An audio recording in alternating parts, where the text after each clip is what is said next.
final round of the Cognizant Classic in the Palm Beaches. Sunday, Shane Lowry, one of two golfers entering Sunday, co-leading at 13 under. But who will get their hands on this beautiful trophy right here?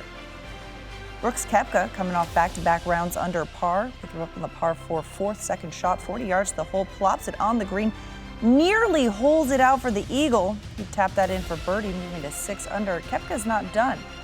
Par 4 14th, third shot from the greenside bunker, chips it in for the bird. Koepka got the putter back on track this week, but had the short game dialed in Sunday, finishing 6 under for the day. Tied for 9th at 10 under for the tournament. Like Nico Echavarria, seeking his third career PGA Tour win, par 4 fourth birdie putt for a share of the lead just inside 18 feet. Sinks that for birdie, moves to 14 under and to share the lead.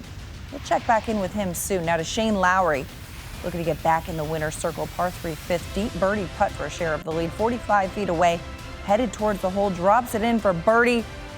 14 under. Takes a share of the top of that leaderboard right there. You love to see it. Now back with Echavarria at the par 4 eighth. His birdie putt for the solo lead here, just inside 19 feet. Yeah, that's good. Finds the bottom of the cup. Takes the solo lead at 15 under. Birds are chirping today. Back with Lowry at the par 5 10th. This one for eagle for the solo lead. We're going back and forth up the top, inside 15 feet. That is good. Back on top at 17 under. He wasn't finished to the par 4 13th birdie putt after 1 on 12. 20 feet away, finds the bottom of the cup. That's good for birdie. Moves to 19 under. Takes a 3-shot lead.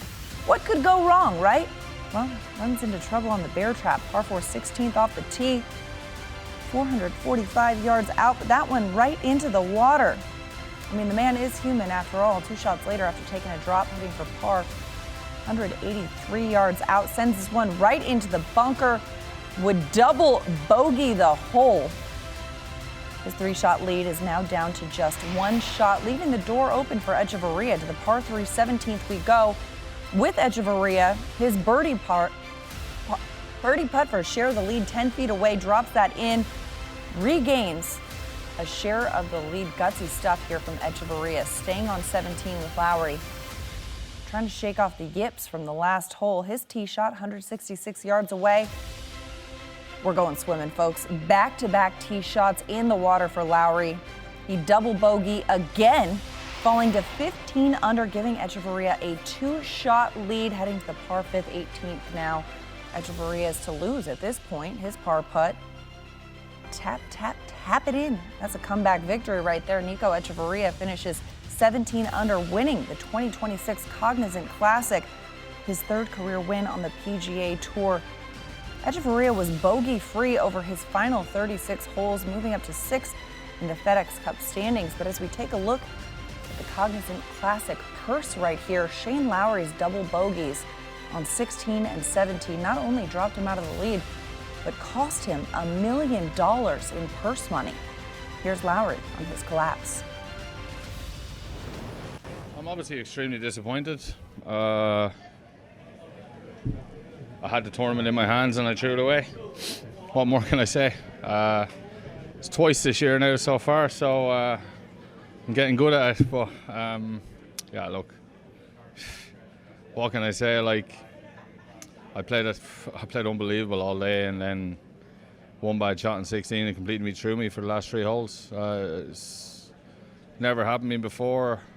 The hardest thing about today is I've never won in front of my 4-year-old, and she was there waiting for me, and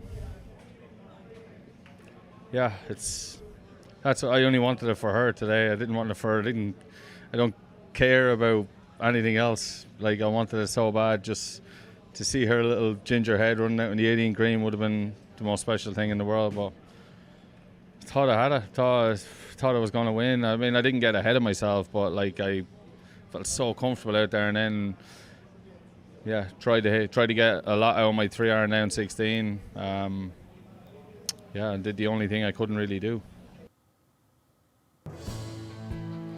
Well, looking at the math here, I mean, he had it.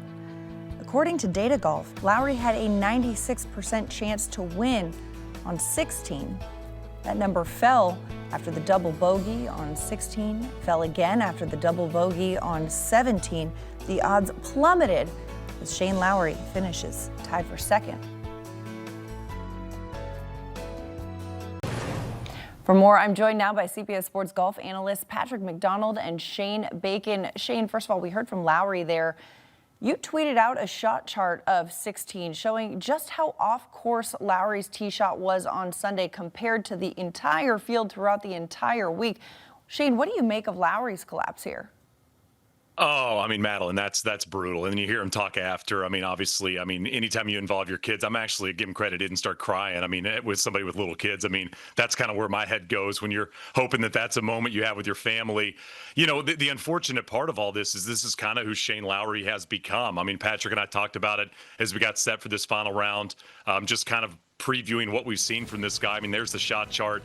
I think there were 3 balls in the water all week, not a single tee shot in the water on the weekend. You see that white dot at the bottom of your screen? That was the tee shot from Shane Lowry. I mean, he had a top earlier in this final round off the tee.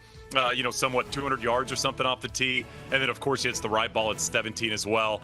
Golf is really hard in a lot of ways, but it's obviously the toughest when you're trying to get it done mentally, and you haven't got it done a lot of the time. I mean, this is a guy that had an opportunity. He mentioned it in Dubai earlier this year. He's in the middle of the fairway at 18, has 138 yards left to a right hole location, sitting there thinking, if I make birdie, I win outright. Hits it long, chips it in the water, makes double bogey, and loses that golf tournament as well. Unfortunately, this is kind of who Shane Lowry's become in stroke play events without a teammate.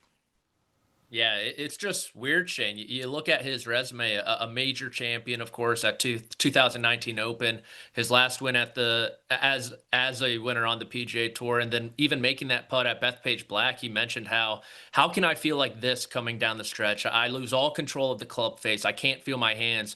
When in September, he was absolute stones for the Europeans in that team in the Ryder Cup. And like Shane said, unfortunately, that is who Shane Lowry has become. He's 1 for 6 in his PGA Tour career, converting the lead at the 54-hole mark with that win coming at Royal Portrush in 2019. Think about his last stroke play victory. That was the 2022 BMW PGA on the DP World Tour. That was actually a 54-hole event too. That event had to be cut short, unfortunately. And so for Lowry, it's just so clearly in between his ears. Whatever is happening down the stretch of these tournaments, it has nothing to do with his swing, nothing to do physically. Just something switches in his mind, and he's got to figure it out, because with a resume like his, winning the Irish Open as an amateur, a major champion, a Ryder Cup hero, he's just too good of a golfer to keep on doing this. Right, and so much golf happens between the ears, right? It's physical, but also mental. And what we've seen from Shane Lowry, that's now 2 epic collapses over the last 2 months for Lowry, as we heard him allude to, and Shane, you brought this up as well, once in Dubai and now in the Palm Beaches. But he still hasn't had a solo win on the PGA Tour since 2019. So Shane, how does he as a player overcome what looks like the yips?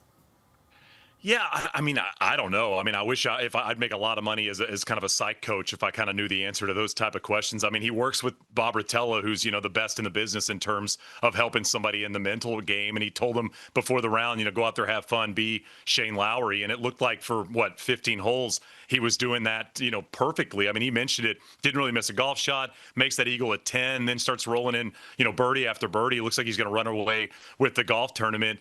We see this happen occasionally. The interesting thing is, I feel like choking doesn't happen as much as it used to. Technology obviously helps in that regard. Obviously, guys work with a lot of mental coaches. But if you're Shane Lowry, I guess at this point you think it can't get any worse, right? I've had 2 opportunities, but this was the best one. This reminded me of Oakmont with the big lead at the U.S. Open on the range, walking up and down the range back in 2016. And it felt like he was the only guy out there. And once he got off to that rough start, it felt like he had no chance to get it done. But I guess if this is the lowest you're going to get, then the only place to go is up. But I don't know how it gets worse than this. This was his golf tournament on a golf course he plays well every year at a place he loves with the family there. I guess you just look at it and go, I can't get any worse than this. Maybe the next time, maybe I can just kind of par my way home. And as cliche as it sounds, you just got to keep on knocking on the door. I feel like we had this conversation with Ricky Fowler in major championships. It's like, oh, maybe if he kind of comes back from far behind on Sunday, maybe that's the way Ricky Fowler can win major championships, right? Everyone's going at these different situations, but Look at his good friend Tommy Fleetwood. This was a guy who couldn't win on the PGA Tour last season, and he won the FedEx Cup. He won the Tour Championship. Cameron Young, something similar about him. Even Xander Schauffele, ahead of his 2 major championship campaign in 2024, there are questions about whether this guy could finish or not. And so, as cliche as it sounds, the only thing that Shane Lowry can do is to continue to put himself in this position and to continue to learn from experiences like this. Obviously, it's a very, very difficult learning experience, this one at the Cognizant Classic, but it is something he has under his belt now. He understands how he feels a little bit more in the situation. Hopefully he can be better for it. Absolutely. A tough day, a tough finish for Shane Lowry, but we've got to give our flowers to the winner here. Nico Echavarria gets his 3rd career PGA Tour win and his first since October 2024. A bogey-free final 2 rounds. He shot 66 on both Saturday and Sunday, and yes, a little help from Shane Lowry's struggles down the stretch. But Patrick, what did you like from what we saw from Nico?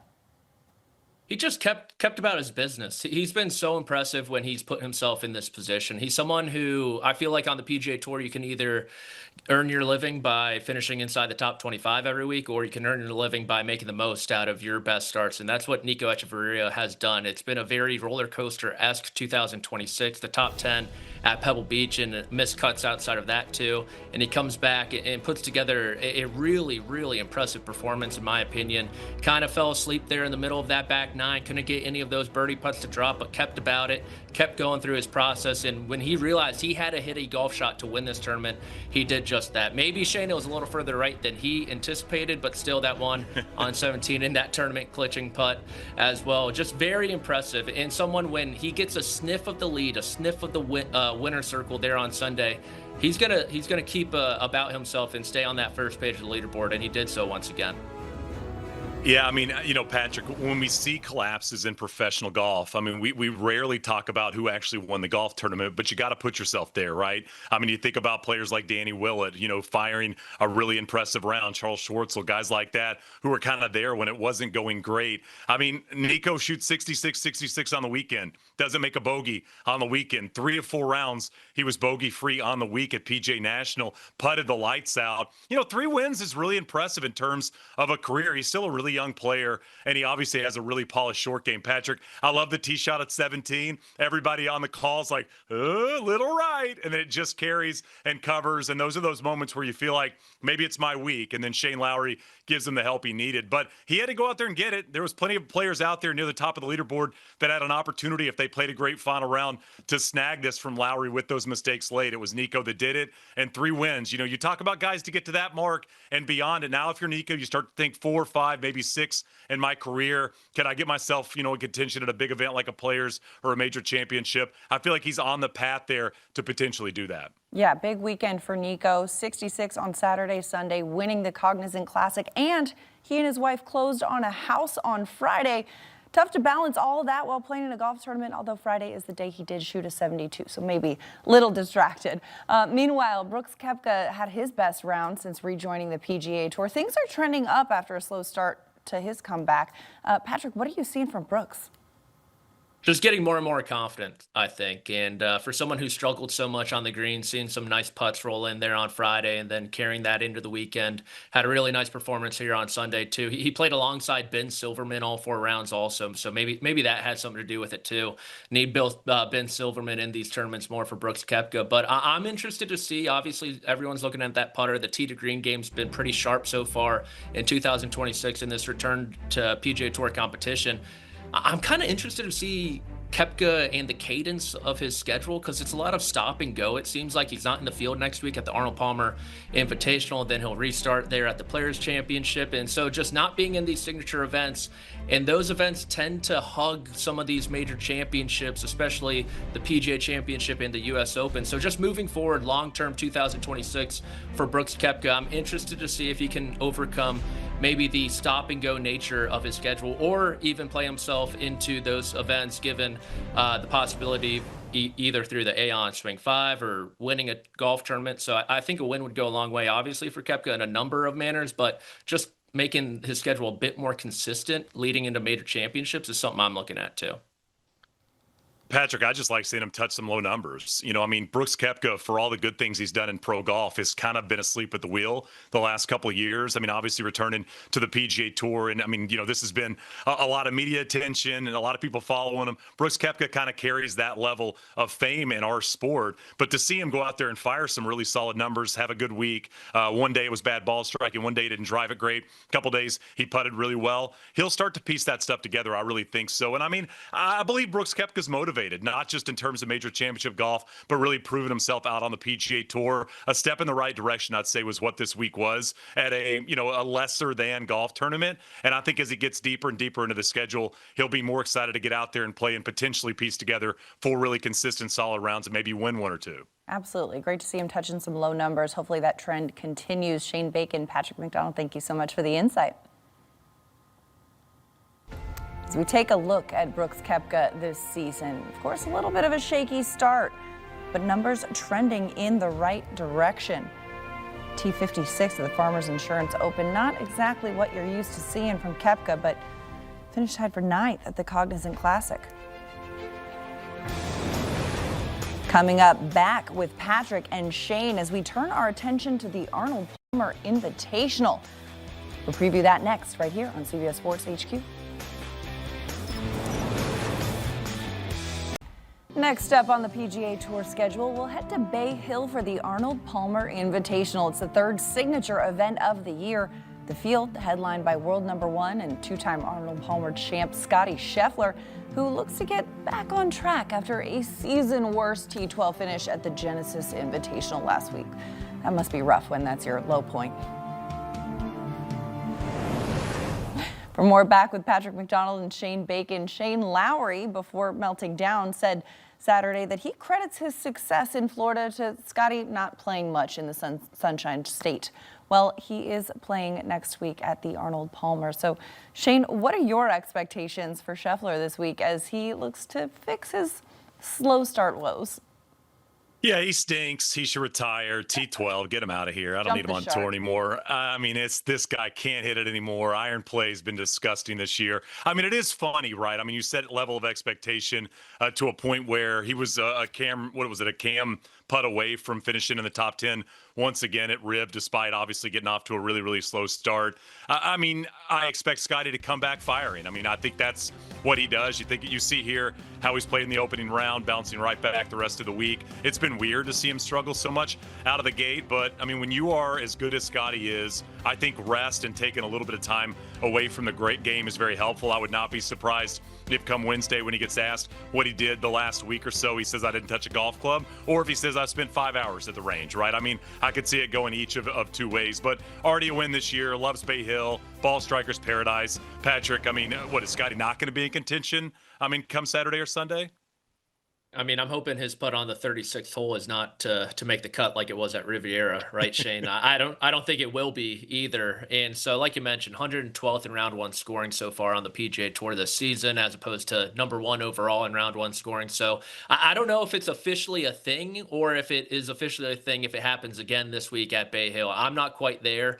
As for Scheffler, though, and kind of the state of his game, I am curious about his iron play. It just has not been as sharp as it has been the last 3 seasons. He's doing a lot more of the work with that putter. How will that putter transition over to some fast Bermuda? Obviously, it's been great throughout the last couple seasons, winning twice here at the Arnold Palmer Invitational too. But I will say there are maybe some questions with his ball striking in that iron play, just because, we have to poke holes at the world number 1, poke holes at the best player since Tiger Woods. But like Shane said, it'd be shocking if this guy isn't on the first page of the leaderboard heading into the weekend, heading into Sunday, and trying to win his 3rd cardigan at the API. Yeah, that would be shocking indeed. Now, the world number 2, Rory McIlroy, he's coming off a T2 finish at the Genesis Invitational last week. He's got a big week ahead, though. TGL Sunday night, the famous Seminole Pro Member Tournament on Monday, before he tees it up at Bay Hill. Madeline with her golf knowledge. Wow. I'm very impressed right now. Way to go. Listen, you should see me at the championship course in Hawaii, Kai. I'd be hitting but listen, we need to know what Rory needs to do to get his win number 1 this season. Shane, what do you think? I mean, just keep doing what you're doing. I mean, he's been playing really solid golf, made a lot of mistakes out of the gate and then kind of cleaned those up. Came really close. I mean, I think he's playing good enough golf to win, just hasn't quite got there yet. Rory is understanding this because kind of the time of the season where he tends to play his best golf. I mean, he loves playing in Florida. Obviously, he's had a lot of wins. Has played well at Bay Hill in his career. So I'd say just keep being Rory and maybe get a little extra sleep if you can. See if the nanny could come over at like 4:30 instead of 5:30. Might help his cause. But, I mean, if he doesn't win this week, I bet he wins the Players. That's kind of the level Rory's at right now in terms of his game.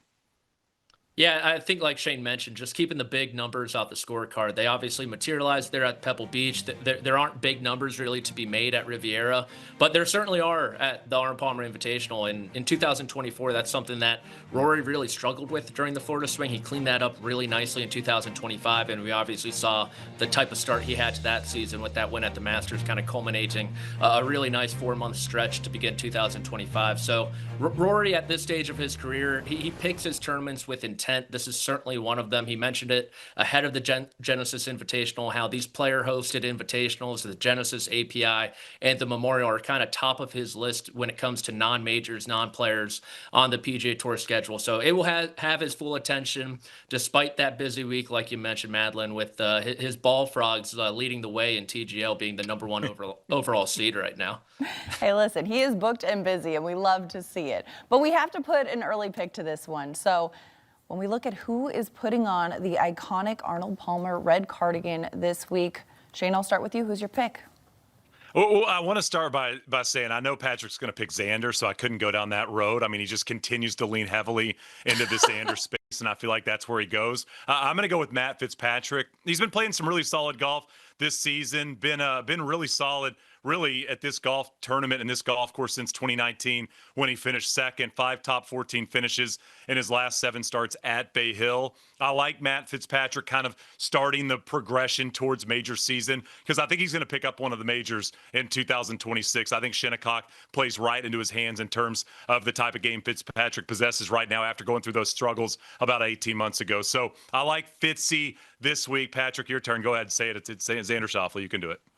Well, I think Xander is going to win now that he's not my official pick. Although I had it typed in, I had it ready to send to the team, and then I backtracked and I went with Ricky deleted Fowler. the pick. I went with Ricky Fowler. Yeah, quietly playing some really good golf on the West Coast. And what I love most about Fowler right now is the way he's driving the golf ball. And throughout his career, the driver has really opened up the rest of his game. We saw that really turn the corner there towards the end of the summer where he was able to make his way through the BMW Championship. And it's really continued here in 2026, despite a number of equipment changes in his golf bag. So I think Fowler, despite not having a great history at the API, I don't think he's really ever come into this tournament with the type of driving prowess that he's had. The iron play looks good. The putter looks really good. Around the green needs to be cleaned up, but hopefully Fowler can get it done. And I mean, how about someone like Ricky Fowler winning the Arnold Palmer Invitational? It just makes a little too much sense, in my opinion. God, by the way, I love this pick. I love the Ricky pick. We get Anthony Kim getting a win this year, and you get Ricky winning at Bay Hill. Let's have a year, guys. Let's have a golf season. That would be a storybook pick. And you know what? I'm just going to go ahead and put it on record. I'll pick Xander because, you know, we can't leave him hanging, right? Somebody's got to have him. We'll look forward to seeing how the API shakes out this week. Patrick McDonald, Shane Bacon, thanks so much. The countdown to the Masters is on. Just 39 sleeps until the azaleas are in full bloom.